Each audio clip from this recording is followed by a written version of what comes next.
Amen. Sa umaga, nasa ng kape. Di ba? Pagka may mga anak tayong hindi pa nagkumikilos, kumilos naman kayo, aba. Di ba? Mapaghanap ng tao. Totoo yun. Aminado po tayo doon sa ganung sistema. Pero bakit? Kasi nga, yun palang inilagay ng Panginoon na dapat nating gawin. Maghanap. Kanino? Sa Kanya. Amen. Nilagyan Kanya ng simula. Nilagyan Kanya ng hangganan. Bakit? Kailangan mo siyang hanapin sa isang dahilan, sa isang trabaho. Hanapin mo ang Diyos. Bakit pala may kamatayan? Hindi dahil sa para masabi mo, hindi mabuti ang Diyos. Hindi dahil sa para masabi mo, ay hindi Diyos ng pag-ibig ng Diyos. Kasi ayaw niya akong mabuhay ng matagal. Umabot ng 100 years para yung gusto ng gobyerno ibigay sa akin, sa senior, matanggap ko. Diba? Hindi. Hindi ayaw ng Panginoon na matanggap mo yun. Gusto rin niya yun. Pero ang dahilan lang talaga ng Diyos para hanapin mo siya. Well, sa tanong naman ng paghahanap, bakit yun ang trabaho natin? Yun ang gusto ng Panginoon maging trabaho natin. Mahirap po ba maghanap? Mahirap, ano? Lalo na, pag naghanap buhay, mahirap. Pagka lumalaban ka lalo sa tama, mahirap. Pero ganun pa man, sa ganong trabaho, kasama ng paghahanap sa Panginoon at paghahanap buhay para sa buhay na ito, ay bakit nilagay ng Panginoon yun? Bakit yun ang dahilan ng Panginoon para hanapin natin siya? Well, tingnan niyo po ang ilustrasyong ito o yung parang yung kanyang paglalarawan. Ang Diyos, ganito siya gumawa o dumikta. Kung mapapansin niyo, gumagawa ang Diyos ng ganito. Pag kasi gumawa ganito, parang katulad din ng tao kung mag-isip. Gumawa ng martilyo ang tao para saan? Hindi bang pupok sa ulo para sa pako? Amen. Tama. Gumawa ng sandok para panghalo sa ulam, panghalo sa kanin. Kaya lang, nagtataka ako minsan sa atin. Ayaw ng sandok minsan ng panghalo. Bumili ka nga ng tuyo doon, panghalo sa munggo. Naintindihan niyo mo ba? Minsan ganun tayo. Bumili ka nga ng magic syrup doon, panghalo sa munggo. Parang bali yata. Dapat pang sahog. Kaya minsan sinasabi ko yung mga nagsasabi sa akin, Pastor, bili nga po kayo doon ng konting karne panghalo natin sa munggo. Ay, ayokong bumili. Bakit naman? Ay, ang panghalo sa munggo kasi sandok eh. Malinaw mo ba? No? Ang sandok para sa panghalo talaga yan. Ngayon, ang manok panglaok. Ganon ang Diyos. Pag gumawa siya, ay mayroong layunin, mayroong dahilan. Tingnan niyo ang isda. Para saan? Hindi pang ulam, kundi para sa tubig. Doon siya angkop. Pero kanya-kanyang angkop. Kung gumawa ang Diyos, ang puno. Saan siya angkop na mabuhay? Sa lupa. Pag inalis po natin ang punong mangga sa lupa at itinanim natin sa ilalim ng dagat, maaari po kayong mabuhay. Hindi. Ganon din po ang isda. Hindi po siya maaaring mabuhay sa ibabaw ng lupa kasi nakalaan siya sa tubig. Amen?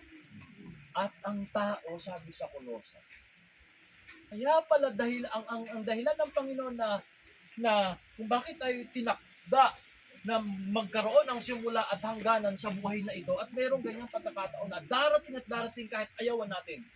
Teka, wag muna. Pero hindi pala talaga natin mahahadlangan. Bakit?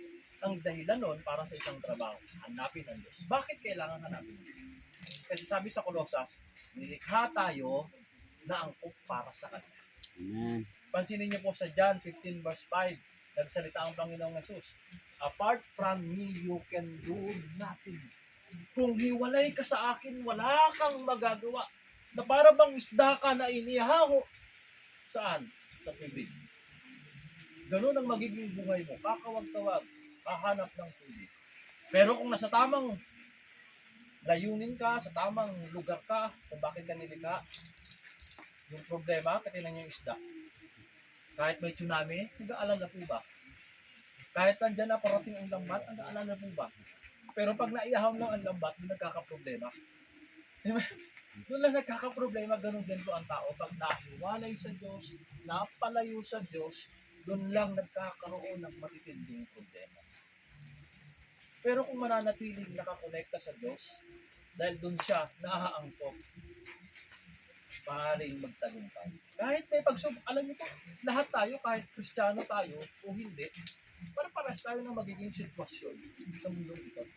Pero ang kaibahan lang kung tayo yung mga mananampalataya, kahit may pagsubok, nakakalagpas. Amen. Nakakalaban ng may pag-asa. Amen.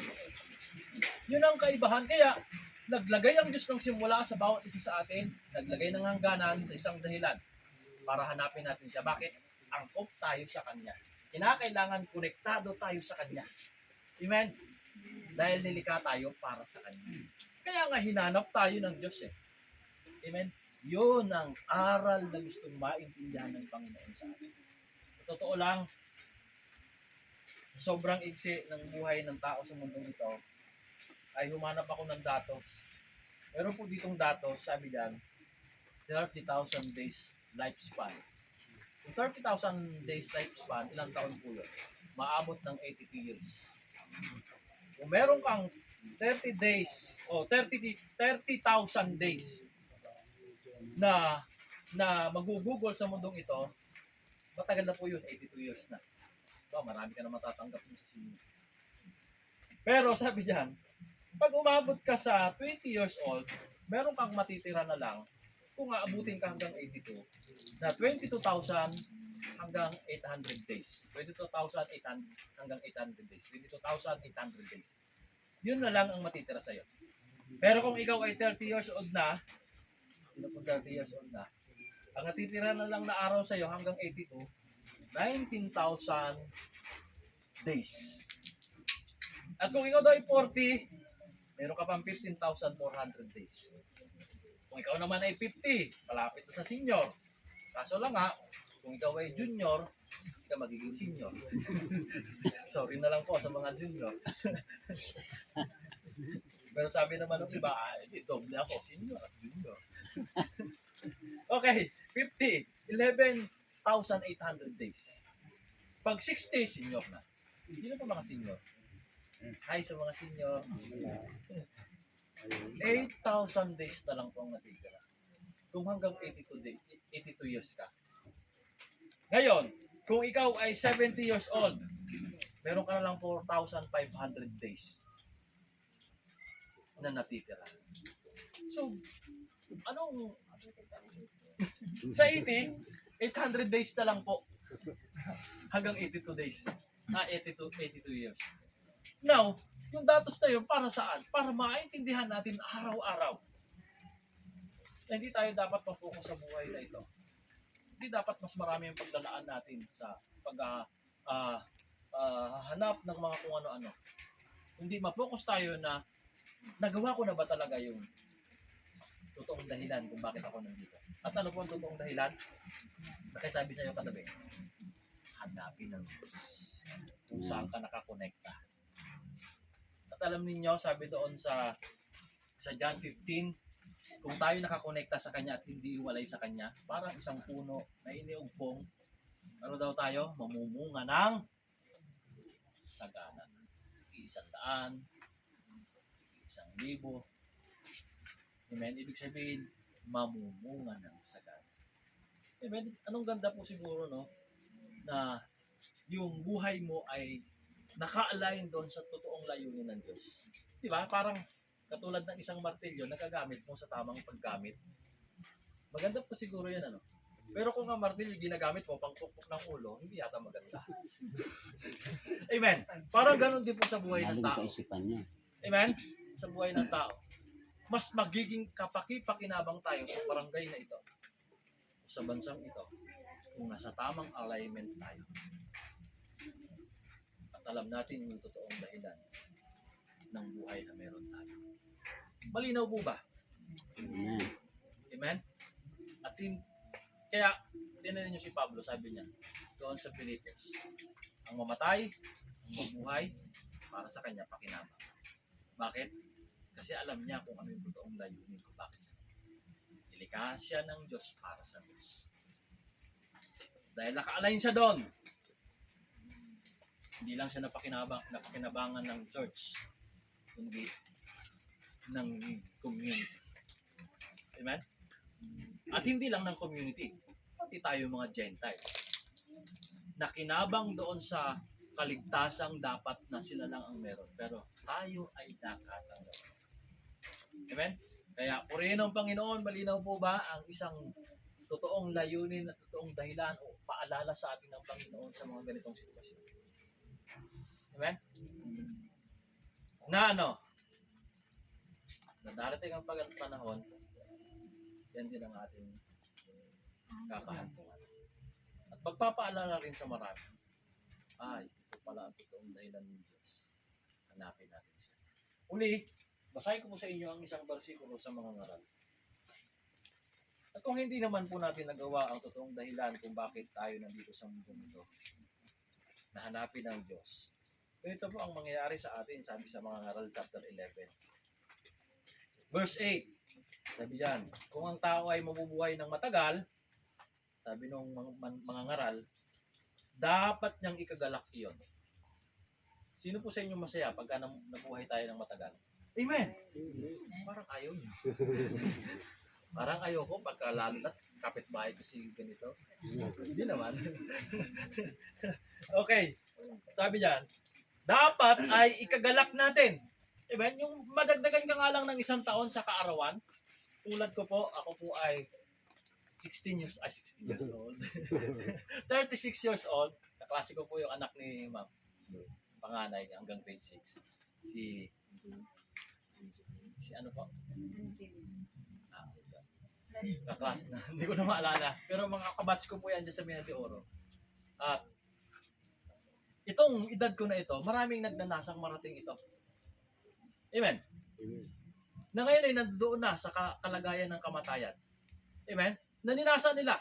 Si nanay, yung kanyang edad, ninanasa ko din yan. Na marating. Amen? Kaya si nanay, mapalad nandiyan na. Tayo, bubakahin pa natin hanggang dyan.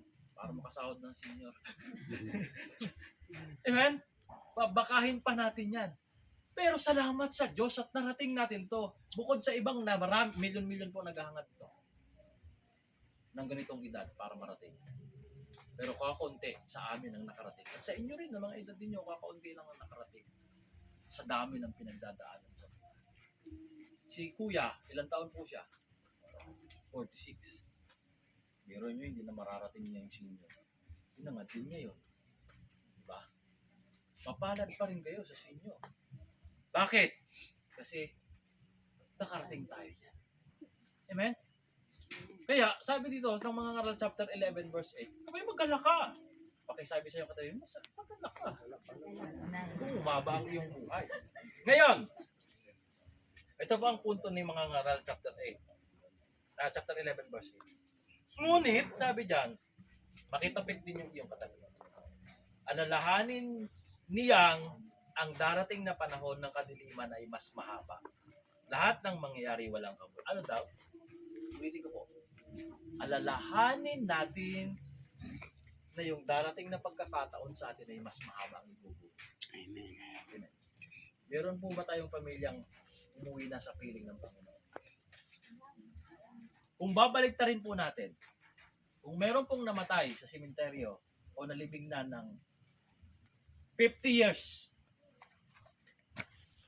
alin po ang mas mahabang taon ng ginugol niya?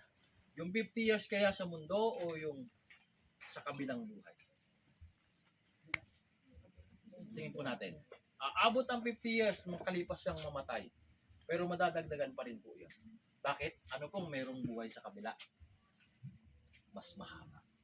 Kaya nga sabi ng mga ngaral, kung ikaw yung mahaba ang buhay mo na tinamo sa mundong ito, magala ka. Pero alalahanin mo pa rin, mas mahaba igugugol mo sa kabilang. Amen. Ngayon, ano po itong paalala nito? Paalala ito para gawin natin yung gusto ipagawa sa atin ng Panginoon. Ano yun? Hanapin natin siya. Bakit? Pag nasumpungan natin siya at dumating tayo sa ganong pagkakataon, siya yung gabay natin. Siya yung ilaw natin sa kadiliman. Amen. At sasabihin niya, dito ka sa lugar na ito, anak. Dito ka sa tamang landas na ito. Ngayon, kung hindi natin nagawa yung pinagagawa sa atin ng Panginoon, isang paalala, isang babala sa atin yon. Bakit? Sinong mag-guide sa atin? sa lugar ng mas mahabang igugugol ng buhay natin, yung kadiliman na yon. Kasama po ba natin ang kamag-anak natin doon? Pwede po bang habang nakaburol tayo ay hila natin ang kamay? Sama ka sa akin. Hindi po. Mag-isa lang tayo doon. Pag pwedeng gabay lang natin doon ay ang Panginoon. Amen? Kaya hanggat may panahon, binibigay na pagkakataon sa atin. Lakaran po natin yung gustong palakaran sa atin. Amen. Hanapin natin siya. Amen? Kung meron mang importante ngayon, ay yung paghahanap sa Panginoon. At ang sabi ng Acts, chapter 17, ito pong masaya. Sabi ni Apostol Pablo, kasi nagsasalita siya sa Athens nito eh. Sabi niya, itong masaya, sabi niya. Baka sakaling sa kanilang paghahanap, siya ay matagpuan nila. At ito sabi niya, itong katotohanan. Ang totoo, hindi naman siya talagang malayo sa bawat isa sa atin. Yun naman pala eh. Sa paghahanap natin, hindi tayo mapapagod. Kaya nga pag sabi rin ng Mateo at Lucas, pag umatok sa kanya, pag bubuksan, pag naghanap, makasusumpong. Pag humingi, makakatanggap. Amen. Diba? Pero bakit ayaw ng mas maraming tao? 2 Corinthians chapter 4, verse 3 to 4. Kasi ang Diyos ng sanlibutan ito, binubulag ang ating kaisipan para hindi natin makita ang liwanag ng mabuting balita na magdadala sa atin ng tunay na pag-asa. Amen.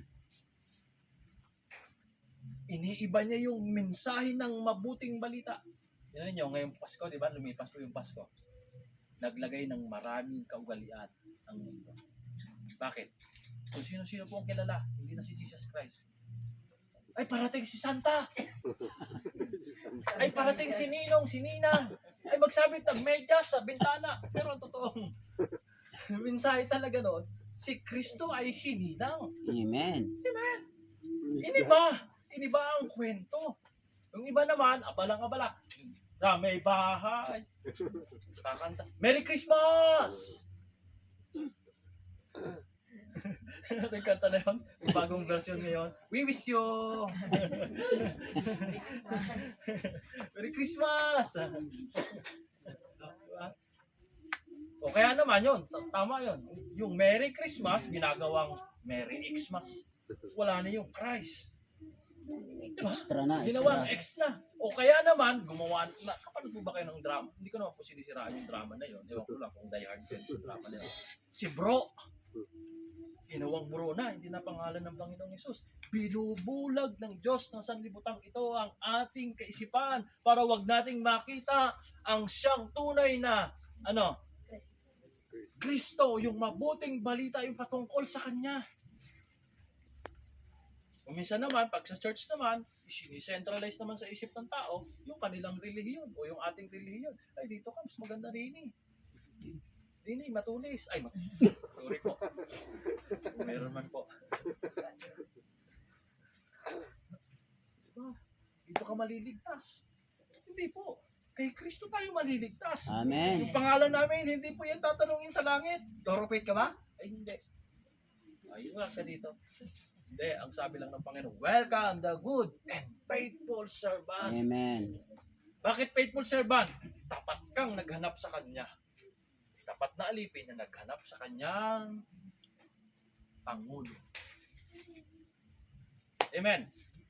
Kaya maging matalino po tayo sa gawa ng kaaway ngayon. Para hindi lang magdala ng Biblia, naglagay na rin ang Bible sa cellphone. Ano ba po masarap?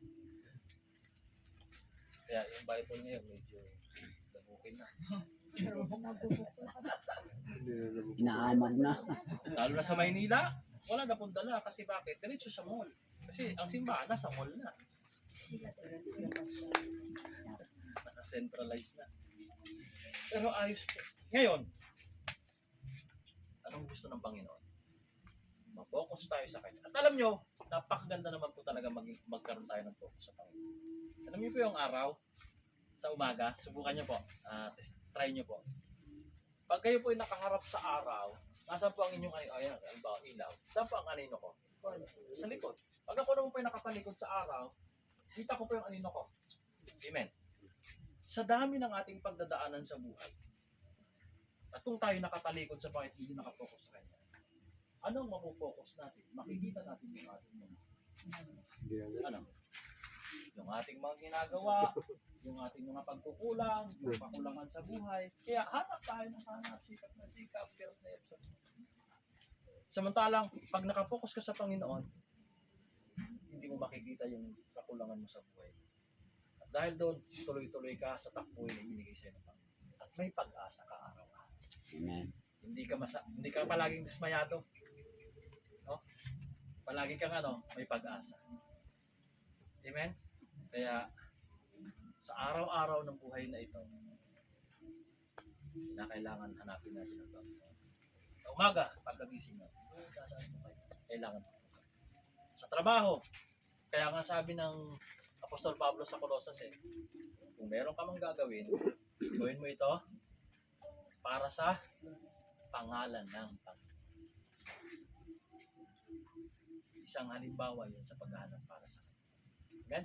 Kaya purihin ng Panginoon. May tanong po ba tayo? Malinaw naman po ba? Okay, tayong lahat ay tumayo.